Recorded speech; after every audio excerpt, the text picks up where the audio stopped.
আসসালামু আলাইকুম। আমি চলে আসলাম আপনাদের জন্য উর্মিলা কিচেন থেকে। আজকে আমি বেগুন ভর্তার রেসিপি নিয়ে চলে আসলাম। গরম গরম ভাতের সাথে বেগুন ভর্তা খেতে অনেক অনেক মজা লাগে। আমার খুবই ফেভারিট। তাই বেগুন ভর্তার রেসিপিটা আমি আজকে দেখিয়ে দিচ্ছি। সবাই আমরা করে থাকি বেগুন ভর্তা, কিন্তু এক একজন এক এক রকমের করে। আজকে আমি আমারটা দেখাচ্ছি। আমার চুলা নেই, যেহেতু আমি গ্যাসের মধ্যে এটা পুড়িয়ে নিয়েছি। এরপর আমি একটা কড়াই বসিয়ে দিয়েছি।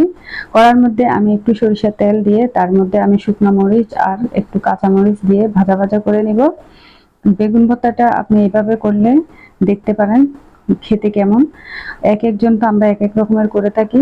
তারপর পেঁয়াজ মরিচটা আমি ভেজে নিয়েছি। এবার পেঁয়াজটা দিয়ে দিচ্ছি। পেঁয়াজটা দিয়ে হালকা ভাজা ভাজা করব। পেঁয়াজটা আপনি কাঁচাও খেতে পারেন, সমস্যা নেই। আমি এভাবে দিই কারণ ফ্লেভারটা যেন ভালো আসে।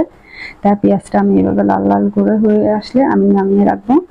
এরপর যে একটা টমেটো আমি কুচি করে রেখেছিলাম, সেই টমেটোটাও আমি ভেজে নিব। এবার আমার পেঁয়াজটা হয়ে গেছে। তারপর আমি টমেটোটা দিয়ে দিচ্ছি। টমেটোটা দিয়ে একটু লবণ দিয়ে আমি হালকা ভেজে নিচ্ছি। এখনকার টমেটোগুলো অনেক শক্ত, পোড়ালেও শক্তই থাকে, নরম হয় না। তাই আমি এভাবে করে করি, এইভাবে করলে একদম সহজে গলে যায়। তারপর আমি একটু হালকা সরিষার তেল দিয়ে নিব।